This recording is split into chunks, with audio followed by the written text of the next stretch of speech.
अस्सलाम वालेकुम स्टूडेंट्स, आप सबको वेलकम है एक्सेलेंस ऑनलाइन लर्निंग स्कूल में।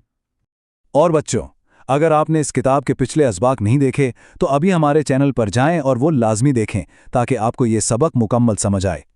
आज हम जमात नहम की किताब बायोलॉजी का एक बहुत ही बुनियादी और अहम बाब शुरू कर रहे हैं जिसका उन्वान है सेल साइकिल, माइटोसिस और मियोसिस। आज के सेशन में हम सबसे पहले सेल साइकिल के तस्वुर को समझेंगे, फिर माइटोसिस और मियोसिस के पेचीदा मराहिल का तफसीली जायजा लेंगे, इन दोनों का मुवाजना करेंगे और हाँ, आखिर में बोर्ड के इम्तिहानात के नुक्ता नज़र से कलीदी सवालात पर भी गुफ्तगू करेंगे। तो ये मुनज़्ज़म तरीका आपको इस मौजू पर मुकम्मल उबूर हासिल करने में यकीनन मदद देगा। तो आइए आगाज़ करते हैं। देखिए, हर जानदार की तरह एक सेल की भी अपनी एक मुकम्मल ज़िंदगी होती है जो वाक़यात के एक इंतहाई मुनज़्ज़म सिलसिले पर मुश्तमिल होती है। इसी सिलसिले को हम सेल साइकिल का नाम देते हैं, जो तमाम ज़िंदगी, नशोनुमा और नस्ल की बका की असल बुनियाद है। अगर हम सेल साइकिल की तारीफ देखें तो ये बहुत जामिया है। ये एक सेल की पैदाइश से लेकर उसकी तकसीम तक के तमाम मराहिल का अहाता करती है। इसके दो बड़े और वाज़ेह मराहिल हैं। पहला है इंटरफेस, जिसे आप तैयारी का मरहला भी कह सकते हैं, और दूसरा है डिवीजन फेज़ या तकसीम का मरहला, जिसे एम फेज़ भी कहा जाता है। अच्छा, ये जो इंटरफेस है ना, यहाँ सेल अपनी ज़िंदगी का तकरीबन 90% वक्त गुजारता है। ये खुद 3 हिस्सों पर मुश्तमिल है। जीवन फेज़ में सेल अपनी जिसामत में इजाफा करता है और ज़रूरी प्रोटीन्स तैयार करता है। एस फेज़ यानी सिंथेसिस फेज़ सबसे अहम है। क्यों? क्योंकि यहाँ वो अपने डीएनए की मुकम्मल कॉपी तैयार करता है। और आखिर में G2 फेज़ में तकसीम के लिए आखिरी तैयारियाँ मुकम्मल की जाती हैं। ये बिल्कुल एक इम्तिहान से पहले की संजीदा तैयारी की तरह है। अब जब सेल तकसीम के लिए पूरी तरह से तैयार है तो उसके सामने 2 मुमकिना रास्ते होते हैं। पहला रास्ता है माइटोसिस का। ये वो अमल है जो जिस्म की नशोनुमा, पुराने सेल्स की तब्दीली और जख्मों की मरम्मत का जिम्मेदार है, जिसमें एक सेल अपने जैसे ही 2 नए सेल्स बना देता है। तो माइटोसिस का बुनियादी मकसद क्या हुआ? एक पेरेंट सेल से 2 ऐसे डॉटर सेल्स बनाना जो जिनैती तौर पर बिल्कुल एक जैसे हों, यानी आइडेंटिकल हों। इस अमल के 2 बड़े हिस्से हैं। पहला कैरियोकाइनेसिस यानी न्यूक्लियस की तकसीम, और दूसरा साइटोकाइनेसिस यानी बाकी मांदा सेल या साइटोप्लाज्म की तकसीम, जिससे 2 मुकम्मल नए सेल्स वजूद में आते हैं। अच्छा, आइए कैरियोकाइनेसिस के इन 4 मराहिल को ज़रा तफसील से देखते हैं। गौर कीजिएगा कि ये अमल किस कदर मुनज़्ज़म है। प्रोफेज में न्यूक्लियस के अंदर मौजूद धागा नुमा क्रोमैटिन सुकड़कर वाज़े क्रोमोसोम्स की शक्ल इख्तियार करता है। मेटाफेज में ये तमाम क्रोमोसोम्स सेल के बिल्कुल मरकज में एक लाइन में आ जाते हैं। फिर आता है एनाफेज, जिसमें हर क्रोमोसोम के जुड़वा हिस्से यानी सिस्टर क्रोमैटिड्स एक दूसरे से अलग होकर मुखालिफ सिमतों की जानिब हरकत करते हैं। और आखिरकार टीलोफेज में दोनों तरफ पहुंचने वाले क्रोमोसोम्स के गिर्द नए न्यूक्लियाई गिलाफ बन जाते हैं। अब सवाल यह है कि माइटोसिस की अहमियत क्या है? दरअसल ये हमारी रोज़मर्रा ज़िंदगी का हिस्सा है। एक बच्चे की नशनुमा से लेकर हमारे जख्मों के भरने तक और जल्द के पुराने सेल्स की जगह नए सेल्स के आने तक हर जगह माइटोसिस ही काम कर रहा है।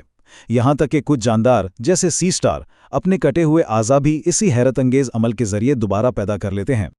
अब हम सेल की ज़िंदगी के दूसरे और इंतहाई मखसूस रास्ते की तरफ बढ़ते हैं, मेयोसिस। ये वो अमल है जो सिर्फ रिप्रोडक्टिव सेल्स में होता है, और ये ना सिर्फ अगली नस्ल की तख्लीक करता है बल्कि इसमें जिनियाती तनव्वो यानी वैरायटी पैदा करने का भी जिम्मेदार है। तो जनाब, मियोसिस में एक डिप्लॉइड सेल यानी ऐसा सेल जिसमें क्रोमोसोम्स के जोड़े हों, वो एक नहीं बल्कि 2 मरतबा तकसीम होता है। और इसके नतीजा में क्या बनता है?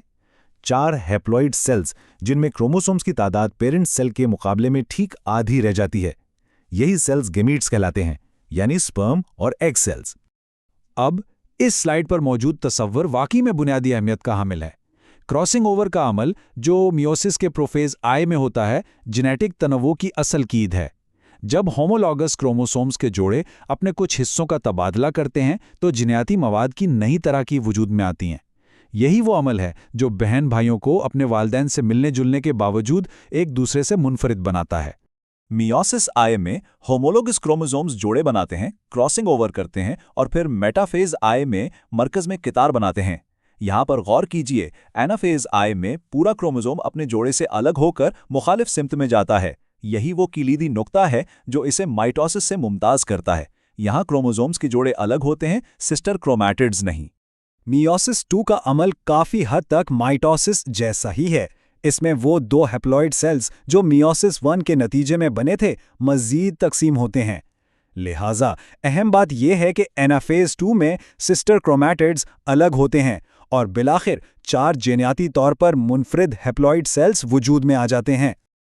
اب جب کہ ہم نے دونوں عمل کو اچھی طرح سمجھ لیا ہے، آئیے ان کا موازنہ کرتے ہیں تاکہ ان کے کردار اور فرق بالکل واضح ہو جائیں۔ اور یاد رکھیے، امتحانی نقطہ نظر سے یہ موازنہ انتہائی اہمیت کا حامل ہے۔ یہ ٹیبل شاندار طریقے سے دونوں اعمال کے بنیادی فرق کو واضح کرتا ہے۔ دیکھیے، مائٹوسس میں 1 تقسیم ہوتی ہے، میوسس میں 2۔ مائٹوسس 2 ڈپلوئڈ سیلز پیدا کرتا ہے جبکہ میوسس 4 ہیپلوئڈ سیلز۔ لیکن سب سے اہم فرق یہ ہے کہ مائٹوسس جینیاتی استحکام کو یقینی بناتا ہے جبکہ میوسس کراسنگ اوور کے ذریعے جینیاتی تغیر پیدا کرتا ہے، جو ارتقاء کی بنیاد ہے۔ تو خلاصہ کلام یہ ہوا کہ مائٹوسس کا نتیجہ ہے 2 جینیاتی طور پر بالکل یکساں سیلز جو جسم کی تعمیر اور استحکام کے لیے ضروری ہے، جبکہ میوسس کا نتیجہ ہے 4 جینیاتی طور پر منفرد سیلز جو نسل کا تسلسل اور اس میں تنوع لانے کے لیے لازمی ہے۔ اب علم کو پرکھنے کا وقت ہے۔ اسٹوڈنٹس، آپ کے خیال میں مصنف اس نقطے سے کیا ثابت کرنا چاہ رہے ہیں؟ بورڈ کے امتحانات میں سوالات صرف معلومات پر مبنی نہیں ہوتے، بلکہ وہ آپ کے تجزیاتی فہم کا امتحان لیتے ہیں۔ آئیے چند مثالیں دیکھتے ہیں کہ اس باب سے کس قسم کے سوالات پوچھے جا سکتے ہیں۔ اس سوال کا جواب دیتے ہوئے آپ کو ہر مرحلے کی صاف اور مکمل طور پہ لیبل شدہ ڈائیگرام بنانی ہوگی، ساتھ ہی ہر مرحلے کی مختصر وضاحت کریں اور آخر میں اس کی اہمیت کو نشوونما، مرمت اور اے سیکشول ریپروڈکشن کے حوالے سے بیان کرنا لازمی ہے۔ یہ ایک تصوراتی سوال ہے۔